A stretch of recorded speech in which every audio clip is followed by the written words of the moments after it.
Donald Trump and Hillary Clinton hammering each other hard on the campaign trail as we await the start of a Trump rally in New Hampshire today. It is, of course, a battleground state where Clinton is pulling away in the polls. So we'll see if Donald Trump can catch her. Hello and welcome to Happening Now, everybody. I'm Jenna Lee. And I'm Greg Jarrett in for John Scott. Donald Trump accusing Clinton of selling access to her State Department through Clinton's charitable foundation. She says those charges are all smoke and mirrors and fire, and after more than a year of rousing his fans with tough talk on illegal immigration, Mr. Trump appears to be softening, that's his word, his position on the signature issue of his campaign, and he just sat down with some Republican leaders in New York City as they try to bring more minority voters into their tent. Senior national correspondent John Roberts is live in New Hampshire, where the Trump rally gets underway in just a couple of hours. John?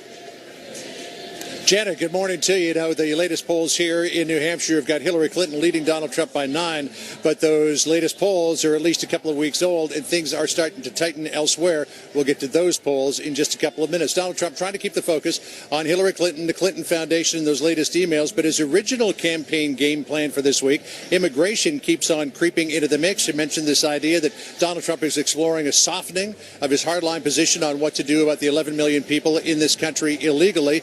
So hearing from some members of his own party about it. Take a look at the T-shirt that this one fellow had at his rally in Tampa yesterday, declaring that he doesn't believe there should be any amnesty for illegal immigrants. And last night in his town hall with Sean Hannity, Donald Trump explaining the background to his thinking about all of this and clearly not pleasing everyone in the crowd. Listen. I've had very strong people come up to me, really great people come up to me, and they've said, Mr. Trump, I love you. But to take a person that's been here for 15 or 20 years and throw them and the family out, it's so tough, Mr. Trump. I mean, I have it all the time. It's a very, very hard thing.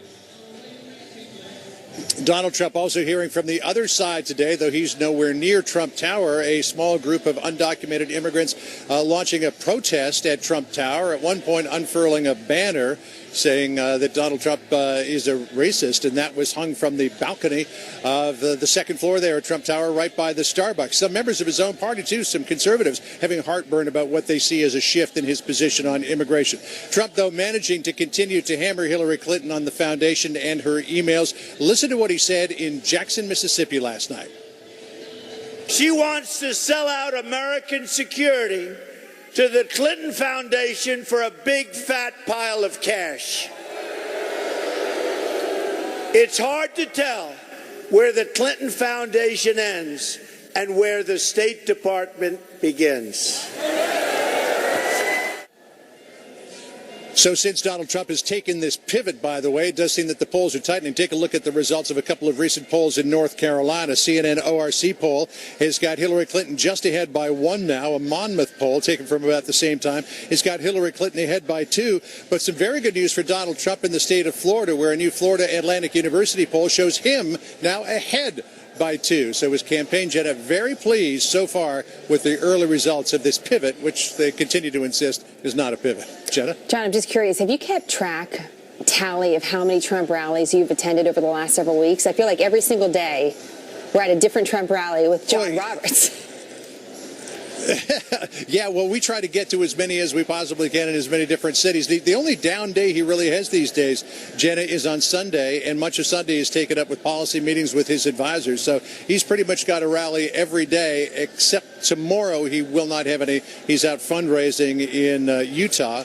And, fundraising in Nevada, and then California he'll be fundraising on Monday. So it's likely that we may not see anything during the week in terms of rallies for the next few days. Well, we're glad you're there because it tells a lot to find out what's going on the ground. And we're going to talk to Karl Rove about how effective these rallies really are when it comes to actual votes. So that'll be a question we'll ask him. John, great to see you as always. Thank you very much. Another busy day Jenna. On the Trump campaign trail. In the meantime, the Clinton campaign is coming under fire after new emails revealed that donors to the Clinton Foundation got a certain amount of access to the former Secretary of State. Donald Trump pounced. Hillary Clinton hit back. She sold favors and access in exchange for cash. She sold it. She sold favors. She sold access. And wait till you see when it's revealed all of those people. Now it looks like it's 50% of the people that saw her had to make contributions to the Clinton Foundation. Trump has said is ridiculous. My work as Secretary of State was not influenced by any outside forces. I made policy decisions based on what I thought was right to keep Americans safe and to protect U.S. interests abroad. No wild political attack by Donald Trump is going to change that.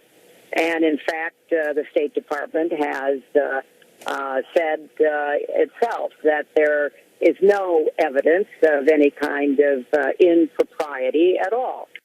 Remember, emails exposed these meetings. The Associated Press took a look at those, and that's how we got that story. In the meantime, the editor-in-chief of WikiLeaks says he has even more documents about Clinton that he plans to release. Julian Assange telling Megyn Kelly last night they could impact the election.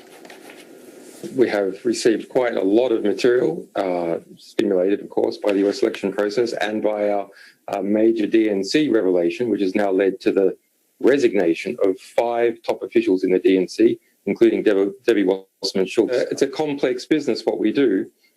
We have to assess the veracity. We have a perfect 10-year record so far in never getting it wrong. We want to keep that reputation. Chris Wallace is anchor of Fox News Sunday. So, few hints from Julian Assange, Chris. And as we look back over the last several months, there's been a few different stories about emails, a few different stories about the Clinton Foundation. What do you think is the impact of either the foundation story of this week or perhaps potential email leaks or document leaks from Julian Assange? Well, let's first of all deal with Julian Assange. You call him the editor-in-chief of WikiLeaks. This is a guy, he is speaking from the Ecuadorian embassy because he was to be extradited out of Britain on sexual assault charges and taken to Sweden. And he has sought asylum for 5 years in the Ecuadorian embassy. And the emails that he's trafficking in are stolen documents. They're ones that are hacked by the Russian government. They're ones that are stolen by Americans like Bradley Manning. So the idea that he would play a role in American politics is pretty distressing. This is a bad guy dealing and trafficking in stolen documents. Having said that, obviously, some of the documents turn out to be accurate, as we saw in the case of the Democratic National Committee. Depending on what he's able to reveal, it could be damaging to the Clinton campaign or not. I have to say, though, I find the whole idea that Julian Assange might play a role in American politics highly distasteful. So, and you rightly point out, there are those that say he's a criminal by fact. There are those that call him a crusader. And so he's totally controversial, but by the books, Chris, it's a good important reminder for us about who this person is. In the meantime, though, he says these documents are coming. And if they do expose something about Hillary Clinton or they are the truth, then how should we all consider them?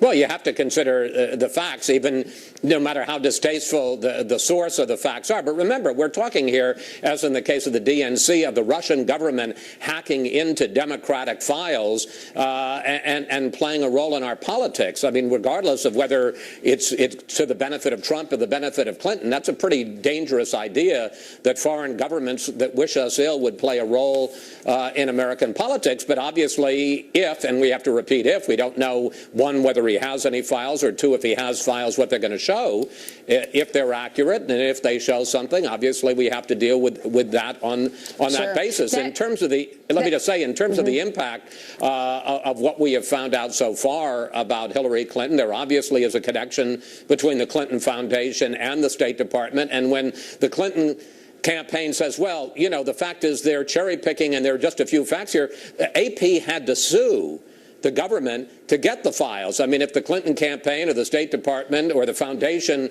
wanted to make this information available, they could do it, and the Clinton and Associated Press wouldn't have to sue to get the files in the first place. The Associated Press had a 3-year process to get these files and continues to look over the schedules and calendars, so we'll see what else they bring. What do you make of the Clinton reaction to the Associated Press, how hard they've gone after the Associated Press, and how they feel this may impact their road for the White House? Well, obviously they're hurt by it. And the fact that Hillary Clinton, who was on this fundraising tour, has not been at rallies, has not been taking questions from reporters at press conferences or even individual questions by individual interviews. The fact that she felt the need to call in to Anderson Cooper last night to speak to this is an indication that they feel that it is having some impact and damaging her. Look, this scandal in terms of the private emails, in terms of the Clinton Foundation and its nexus to the Clinton State Department has been going on for more than a year now. There's a legitimate question how much impact it's going to have on the campaign. Obviously, if people are concerned, one would think they'd already be concerned if they were Clinton supporters. Maybe they aren't that concerned about it, but it's not good stuff to have coming out that 50% plus of the private, non-governmental, non-foreign people that she met with had some connection to the foundation. That's not a positive, and seems to indicate there is some connection between giving money to the foundation, not necessarily in getting government action. We haven't found that. But in terms of access, in terms of being able to meet or talk with the Secretary of State, and that's obviously something most people don't have the opportunity to do. One of the other stories we reported to our viewers this week has been about the focus on the battleground states, states like Pennsylvania and Florida and Ohio. And Chris, when you're taking a look at this story to see whether it impacts, are you personally taking a look at these battleground states and seeing how it plays? Is that really where it matters, where whether or not this is a big deal could potentially impact the results? Oh, absolutely. I mean, there are about 30 states that are either reliably red or reliably blue, and in effect have kind of been already allotted to one side or the other. So the key is, and there's a slightly greater number of swing states this time because, frankly, Donald Trump is having to defend some states that are usually reliably red, like Georgia, like Utah, like Arizona, and having to defend some states that usually are reliably Republican and that Clinton is competitive in. But sure, this race is going to be decided, as it always is, in about 10, 15, 20 states at the most. And when you see, as John Roberts just reported, maybe things tightening a little bit in Florida, within the margin of error in North Carolina, that indicates, and it's only been a week now that Trump has maintained this discipline, but it seems to be working to his advantage. And one of the questions that I'm sure a lot of Republicans are asking is, why didn't he start this sooner? Because it obviously is better for him to be targeting her and not targeting the Gold Star families or top Republican officials like Paul Ryan and Mitch McConnell. It'll be interesting to see as some of the polls potentially move in the next week or so. That's what we'll be watching for the impact. Chris, thank you very much. I know you got a big show coming up. Chris is going to speak with Libertarian presidential nominee Gary Johnson. That will be on Fox News Sunday. Check your local listings for the time it will air in your area. We'll watch for that. Also, don't miss the Kelly File tonight, 9 p.m. for part 2 of Meghan's exclusive interview with WikiLeaks founder Julian Assange. Tonight, he's answering more questions about that mysterious murder of a DNC staffer. Here's a sneak peek. There was also speculation about whether your source was inside the DNC and whether it may have potentially been a man named Seth Rich who was killed. He was shot. Why are you so interested in Seth Rich's killer? We're very interested in anything that might be a threat to alleged WikiLeaks sources. I'm just asking you explicitly whether you believe somebody, connected with the DNC or somebody upset about the leak may have been behind it. Well, for the answer, catch it, the Kelly File at 9 o'clock Eastern tonight. In the meantime, is Donald Trump trying to introduce a new revised policy on immigration reform? We'll take a closer look with Karl Rove in just a minute. And we want to hear from you on this. Donald Trump has been softening, again, that's his word, his stance on immigration recently. Does that concern you at all? Our live chat is up and running. Go to foxnews.com/happening now to join the conversation. In strong aftershocks hitting quake-ravaged Italy, just as rescue crews race against time, hoping to find more survivors of that deadly earthquake that leveled 3 towns and killed nearly 250 people. But firefighters did manage to pull out a 10-year-old little girl alive, almost a home off of her. Amy Kellogg live in Amatrice, Italy. And, Amy, I understand just a couple of hours ago, yet another aftershock. Yes, there have been lots of aftershocks, Greg, over 400, but this one was really, really strong. It unnerved people in a way that others haven't, and in fact, it has caused the rescue and recovery work just down the street really here, which is where the main destruction in the town is. That's the historic center that has pretty much been completely decimated, and it's very densely packed, and the streets are full of rubble. So the work there had to stop after that big aftershock, which was at 4.3 on the Richter scale, because it was just too dangerous for workers to continue their jobs. Of course, that was very discouraging news. The death toll still stands at 241 people. It had been slightly higher this morning, and somehow it was scaled down from 247 to 241. We know that now 215 lives have been saved since the earthquake happened. More than 200 people remain injured, and thousands of people are homeless. It's very, very hot here in the day, which is hard for the rescue effort, but it's very cold at night, which makes it uncomfortable. Particularly on their hours, they really do taper off of finding people in rubble alive. It's been more than 36 hours now, but rescue crews are clinging to hope. Of course, they want to believe that they may still be able to save lives, and during that earthquake in Aquila in 2009, one person survive for 60 hours. So, of course, we do hear miracle stories, and people here are hoping for more. When I asked the mayor of Amatrice, where I'm standing now, what more he needs, what sort of obstacles stand in the way of the workers here getting their task done, he said, enough has been done. What more can be done? People's homes are destroyed. People have been killed. Really, at this point, what more is there to do? He also added that he was always very skeptical of the European Union, but he said the response from the EU in this case has been remarkable, and he has kind of changed his perspective on that. Now, the Hotel Roma, which was here in Amatrice, it's been destroyed. There were huge fears that that might have been more packed with tourists than it was. Turns out there were indeed casualties, but it was thought that there could have been dozens more. So that is one bit of relief for people racing against time now to try to get everyone out they can. Otherwise, much has been made about the beauty of this small city, Amatrice. I had never, Greg, been to this part of Italy, and I have been absolutely marveling at the beauty. The landscape and the color is much different to other parts of Italy we know better, possibly Tuscany, Rome, of course. And it's just sad to think that people will never see this town again with all of its historic buildings. Finally, there was supposed to be an important food festival here this weekend, and some people say, you know, we don't know who may have invited friends to come stay around here for that festival, which of course now will not happen. So that's another factor in terms of not being absolutely certain exactly how many people rescuers are looking for. And finally, Greg, on Juliana, that little 10-year-old girl you showed the video of. She was rescued after 18 hours. She underwent surgery last night. She's said to be doing fine. Sadly, her sister did not make it, but on the positive side, her parents are alive. So at least the three of them now have each other. They will be mourning the loss of the sister, but it was an incredible tale of survival, and she, who we saw in the pictures, is doing okay right now. Yeah, Greg. That's good news indeed. Let's hope there are others that can be still rescued at this late hour. Amy Kellogg. Amy, thanks.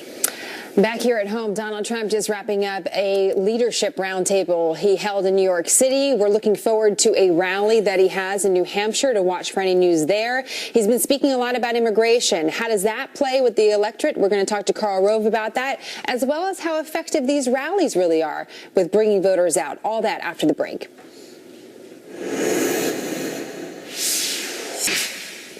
On illegal immigration. Don't let the media fool the media. Very strong on illegal immigration. We have to be. We have no choice. We either have a country or we don't. We either have borders or we don't. The wall is very important. But so I'll be making a speech on that, I would say, over the next week, laying out an exact plan, and I think people will have great respect for the plan. That was Donald Trump moments ago speaking at a Republican roundtable in New York City. But just last night on the issue of immigration, Trump said this to Sean Hannity.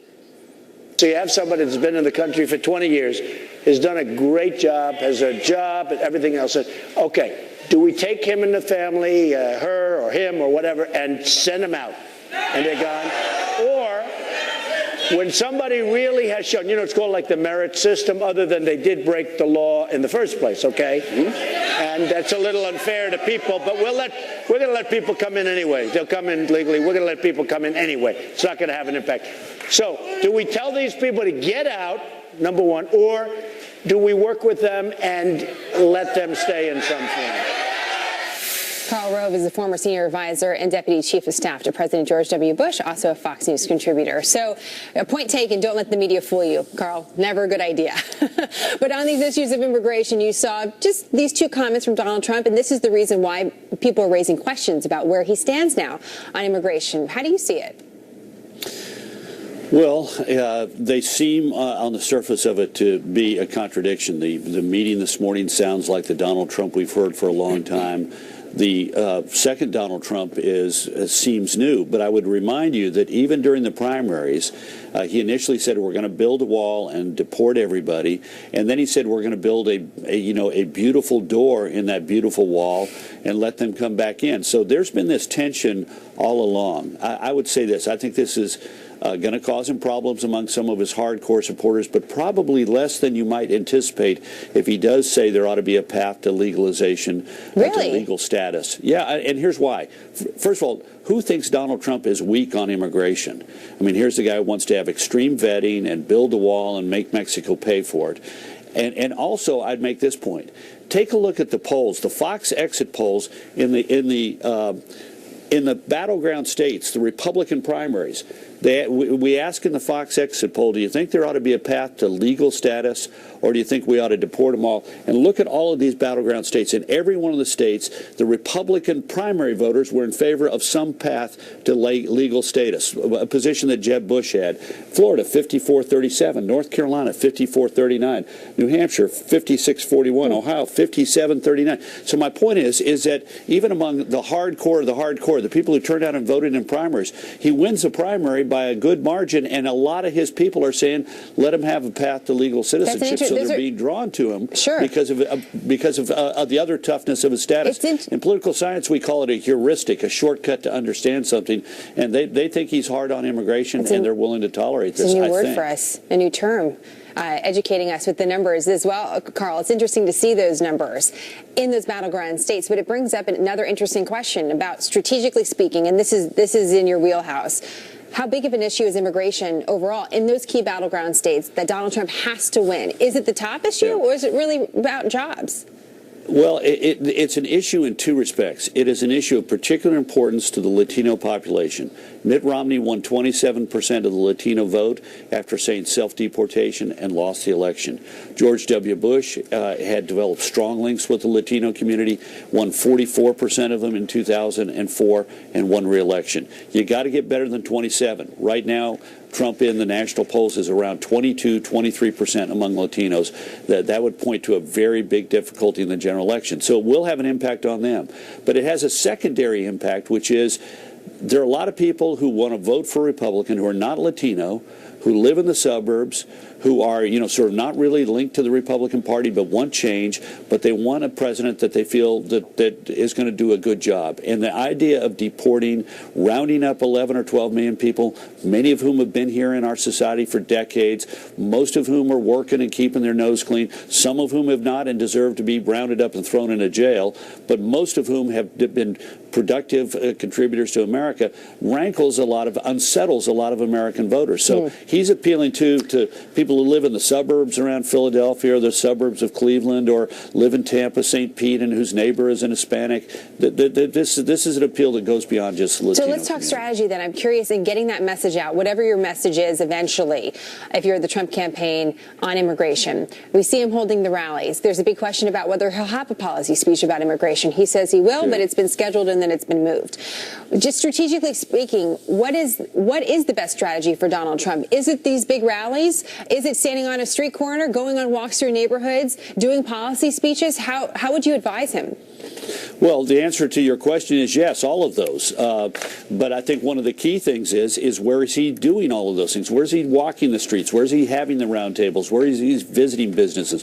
Where is he having the rallies? Think about the last couple of days. Today he's going to be in New Hampshire, but yesterday he was in Mississippi last night. He was in Austin, Texas, where I'm coming to you from.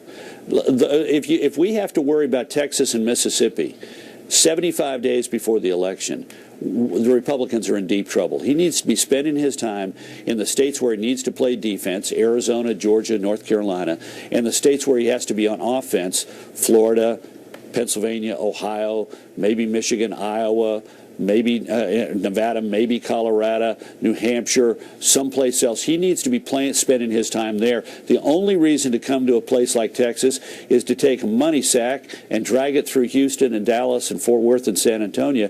Coming to Austin, Texas, which is a little blue marble in the middle of a red state, I'm not certain was particularly useful, nor going to Jackson, Mississippi. He did do some fundraising in Texas between events. So point well taken, and we'll continue to watch the strategy moving forward. Carl, great to see you as always. Thank you. You bet. Thank you. Speaking of the presidential election, it is really getting ugly out there. Donald Trump, Hillary Clinton going after one another. Will it work for either of them?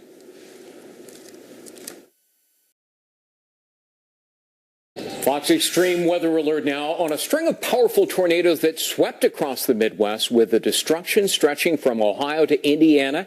GOP presidential Governor Mike Pence left the campaign trail to assess the damage in his state. Mike Tobin is following the story from our Midwest Bureau in Chicago. Mike?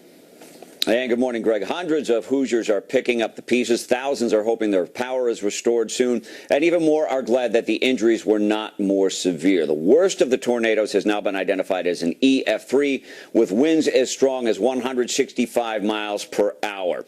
That hit Kokomo, Indiana, about 60 miles north of Indianapolis. Dramatic video of the winds destroying a Starbucks there. Remarkably, no major injuries from that incident. Indiana Governor and GOP Vice Presidential hopeful Mike Pence left the campaign trail as news of the tornadoes reached him. So far, he's prioritizing tornado assessment and recovery. No word on when he plans to return to the stump. We're going to be here so long as it takes to make sure that all the resources in the various agencies of the state of Indiana that can support recovery efforts for the families and the communities takes place. And remarkable video of the funnel clouds as they formed up. 35 tornadoes were reported across Indiana and parts of Ohio. At least a dozen of them are confirmed. Dramatic and widespread as the tornadoes were, no life-threatening injuries. It seems the worst of the injuries was a little boy who got a deep cut, apparently from flying debris. Now, the mayor of Kokomo says in that town alone, 220 people went to the shelter. 32,000 people lost power. Howard and Montgomery counties got it the worst. Neighboring municipalities are reaching out with resources and manpower. The bad news is conditions are right for more storms today. Greg?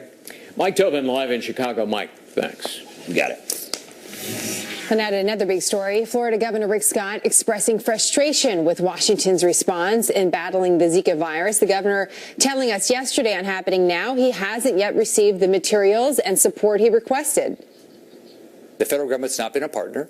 I've got requests into the CDC. We need more Zika antibody test kits. The federal government, the CDC, is the only one that can provide those. They've only given us a portion of our last one. Well, after that interview, we reached out to the CDC to find out what exactly was going on. The CDC responding, saying they have and will continue to provide support to Florida to address the outbreak. In a statement to Happening Now, the CDC says after learning this week that Florida needed more materials, the CDC is sending another shipment expected to arrive on Thursday, August 25th. This gives Florida the ability to conduct 6,300 Zika antibody tests. That's what the governor was concerned about. Florida health officials reported a second non-travel related case of the virus in Palm Beach County this week, bringing the state's total number to 43. Greg? Well, a war of words on the campaign trail as Donald Trump and Hillary Clinton both now focus on one another. Which candidate do these kinds of attacks serve better? In a moment.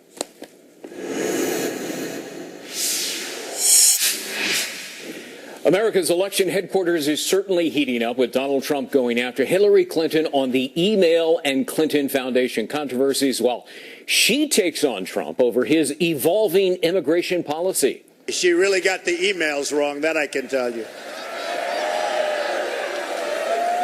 And now Hillary wants to surrender America to globalism, just what we don't want.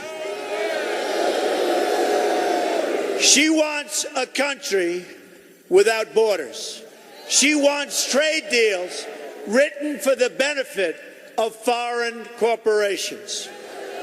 She wants a government that ignores the will of the people.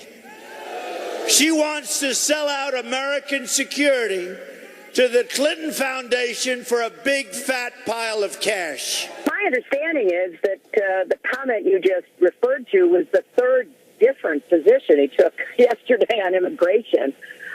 Somebody has told him, I guess the latest people that he's consulting, how damaging his statements have been, how terrible his deportation plan is, how offensive his views on immigrants have been from the very first day of his campaign.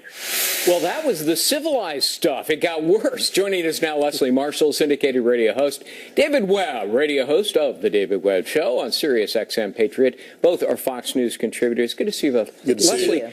Trump goes on to call her a bigot. She says, no, you're peddling bigotry and a hate movement. Has this now really devolved into an ugly campaign in which both sides are hurling racist epithets? Yes, and unfortunately, I think it works better for Donald Trump to do it with his supporters, at least the beginning core supporters, as we saw in the primary. But I would encourage... But they already love him, so... Exactly, but I think, you see, he gets bumps from that community when he does these types of attacks. However, with Hillary Clinton's core supporters, such as myself, that doesn't go over well, and if I were to advise her, I would say that she needs to take the high road. You can remind people of the rhetoric without doing the... oh, yeah, you said this, I'm going to say this and hurl an insult back. She can't do that. You know, David, Trump has now offered his view of what it's like to be black in America, as if he would know, but he said food stamps, violence, poverty, bad schools, no jobs, failure, dysfunction. He went on to say, you know, your life is so absolutely miserable. What the hell do you have to lose? Vote for me. Is that any way to ask for African American Actually, votes? in a way it is. And to do that, you have to do, as I've done for decades now, and go in and talk to blacks in different and disparate neighborhoods. Blunt talk is what's needed here. There is a bigotry that exists. It's the bigotry and the soft bigotry of no expectations and low and bad outcomes when it comes. No, but when it comes to the Democrat policies and liberal progressive policies. Look at Detroit. Look at Newark, New Jersey. Look at the Fifth Ward in Houston. Go to East LA. What he's talking about is that African Americans, some were offended by some. You know what? Somebody's always going to be offended, but is the truth the same? Look at the economic outcomes. Look at where black unemployment among young blacks, millennials, and youth. And by the way, that's how you start to get ahead in life. Look at the Hillary Clinton position on education, which is what saves people in bad situations. Leslie, Trump has not campaigned in black communities. Correct. He doesn't go to speak in front of black churches or black colleges. He rejected an invitation to speak before the NAACP. You know, today he meets with a handful of African Americans and Hispanics. Is it any wonder that he's polling at an abysmal 1% among African Americans, and will that now change? No, it's not going to change. And you don't need to just speak to that audience for it to change. He doesn't speak to African Americans. He does not speak to Latinos. He does not speak to women. He speaks to his core audience, which are a bunch of white guys.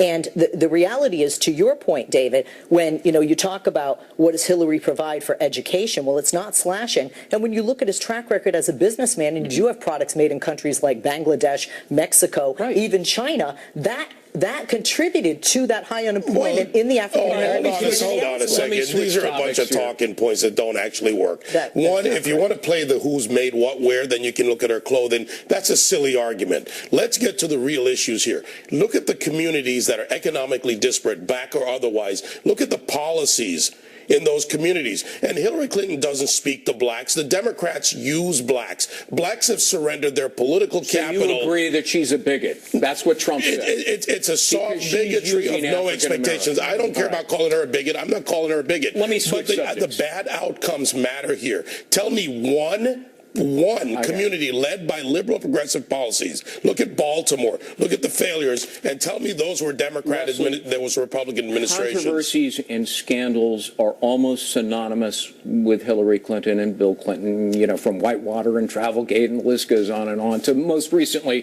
her emails and now the foundation, which prompted Trump to say, quote, she sold favors and access in exchange for cash. He said that yesterday. Is that going to have any impact on voters who may already have a very firm opinion about Hillary Clinton's honesty or lack thereof?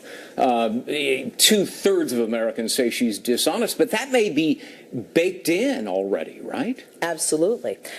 Look, if I were Donald Trump, you know, hitting home that message again and again is just really preaching to the choir. If you look at polls, the people that like her and the people that don't really care about the emails, and it's not just Senator Sanders. In addition to that, there is right now no evidence there was anything criminal here. There is no evidence that a meeting led to a favor. And some of those meetings, we have to remember, there were over 2,000 meetings, and you're talking about 80-some meetings that were donors to the Clinton Foundation. And by the way, Donald Trump also donated to that foundation, and I'm sure if he had picked up the phone, he would have got a meeting. Yes, some $250,000. Right. David, one more subject. Let me squeeze it in. Trump's flip-flop, allegedly, on immigration. On Monday, he said, I'll do the same thing that President Obama has done. He let most of them stay. On Tuesday, Trump said he's opening to softening the laws. That was his word, softening. Last night, he says, hey, if they're upstanding, we'll work with him. I mean, come on. He has clearly reversed himself, and by doing so, does he damage himself with supporters who were trusting him? You know, much to the point that Leslie just made, the people that support Trump are going to vote for him in large numbers. On the immigration issue, and he does need to clarify this, lawful presence is the key word here. You're an attorney. You understand that. We have existing laws that need to be enforced, and that is something Obama has not done, and Hillary certainly wouldn't do. Why didn't he figure that out in November when he started saying we're going to deport everybody? I wish I had the answer for you, but I'll tell you what he needs to do right now. Because he didn't pay attention. He didn't bother to study what the law is. Right, and he needs to take it to that point. We have existing laws that need to be enforced. Lawful presence is the issue that we have to deal with. There should be no amnesty, as Hillary's promoting or Obama would like to do. So we can't, by the way, import poverty, which affects those black and disparate economic communities even more, which is what happens when you bring in an uneducated mass of people who take jobs at that level. It just doesn't work. David and Leslie, thank you for being with us. Good to see you. We tackled 4 different subjects, and I appreciate it. We solved all the problems right here. Well, not all of them. There are so many. Jenna, thank you. A deadly siege at the American University in Kabul, killing more than a dozen people. Officials investigating who was behind the attack. What we now know. Next.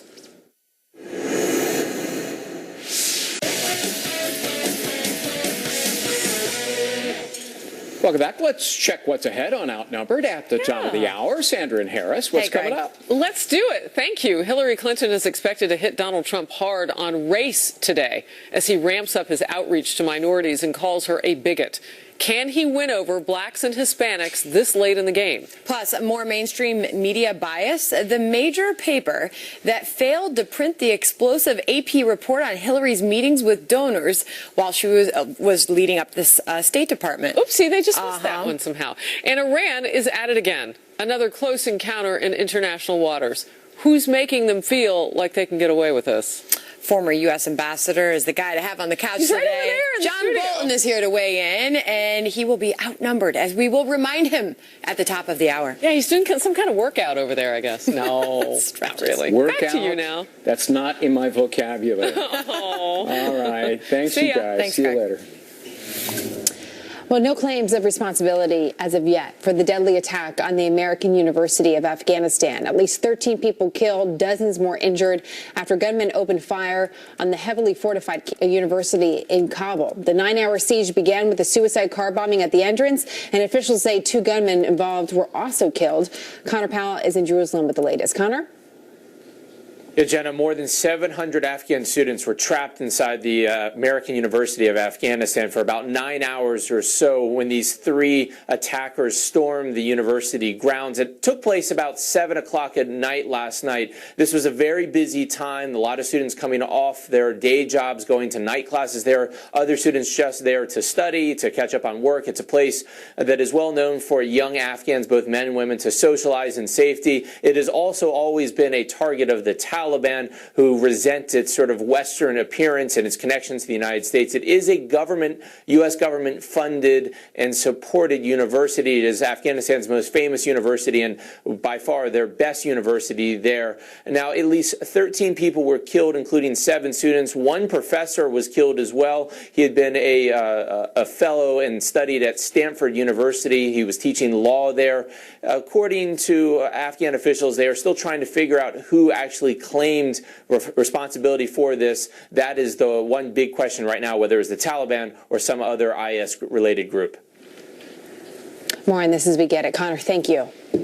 Much more in the next hour of Happening Now. Tensions mounting along the border between Syria and Turkey, why the United States is threatening to pull support from Syrian Kurdish forces there. Plus, a rare find at the bottom of the Great Lakes. Look at that, the wreck of a ship unseen since Thomas Jefferson was president.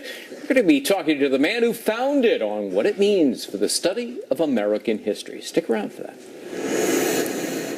Lochte may be a contestant on Dancing with the Stars next season. ESPN reports that ABC approached Lochte before the games, and negotiations continued even after Lochte's disaster at that Rio gas station.